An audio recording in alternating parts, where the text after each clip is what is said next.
Hi friends, எல்லாருக்கும் biscuit and டீயோட ஒரு ஸ்வீட்டான குட் மார்னிங். வணக்கம், காலை வணக்கம், நமஸ்தே. எனக்கு தெரிஞ்ச லாங்குவேஜில் சொல்லிட்டேன். குட் மார்னிங் சொல்லிட்டேன், வணக்கம் சொல்லிட்டேன், நமஸ்தே சொல்லிட்டேன். ஐபூவன்ன்றது சிங்களத்தில் சொல்கிறது ஃப்ரெண்ட்ஸ். லாங்குவேஜ் சொல்லிட்டேன். ஹாய் ஃப்ரெண்ட்ஸ், எனக்கு என்ன சாப்பிட்றேன்? Biscuit nutri choice. சுகர் கம்மியாக இருக்கும் நியூட்ரி சாய்ஸில். வாங்குவேன் நியூட்ரி சாய்ஸ் பிஸ்கெட்டும் டீ. நான் தான் உங்களுக்கு சொல்லியிருக்கேன், நடுச்சு ஆமத்தில் குடித்தாலும் டீ குடித்தாலும் எனக்கு ஸ்நாக்ஸ் வேணும், ஏதோ ஒன்று இருக்கணும். அப்போ தான் எனக்கு டீ குடித்த மாதிரி இருக்கும். வந்து டீயே பிடிக்க மாட்டோம். என்ன பண்ணுறது, இப்போ வந்து யூடியூப்பில் வந்து ஓன் கண்டென்ட்டாக போட சொல்லிகிட்ருக்குறாங்க. என்ன போடுறதுன்னே தெரியல. எதோ ஒன்று போடுவோன்னு போட்டுட்ருக்குறேன் ஃப்ரெண்ட்ஸ்.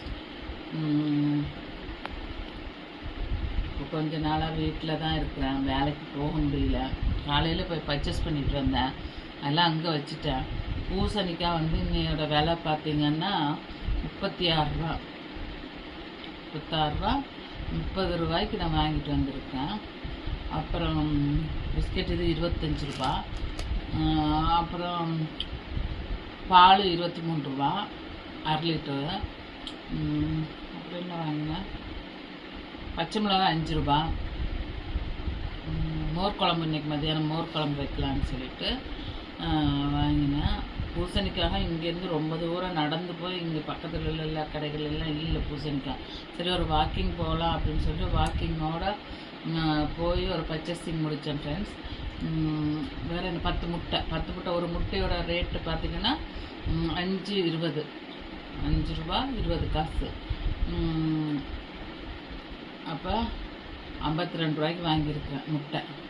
அந்த பில்லு அங்கே கிச்சனில். சரி, இப்போ இதை கட் பண்ணி இப்போ எடுத்துகிட்டு வர முடியல, அதனால் உங்களுக்கு ரேட் எல்லாம் சொல்லிட்டேன். மொத்தமே எனக்கு வந்து 130 ரூபா வந்துச்சு ஃப்ரெண்ட்ஸ். காலையிலே செலவு 130 ரூபா.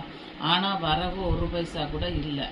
என்னமோ சொல்லுவாங்களே, வரவு 8 செலவு 10ன்ற மாதிரி.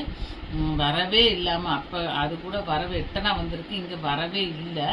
செலவு மட்டும் 130 ரூபா வந்திருக்கு. ஓகே ஃப்ரெண்ட்ஸ், பார்த்து செலவு பண்ணுங்கள். உங்களுக்கு பிடிச்சிருந்தா லைக் பண்ணுங்கள், ஷேர் பண்ணுங்கள், கமெண்ட் பண்ணுங்கள்.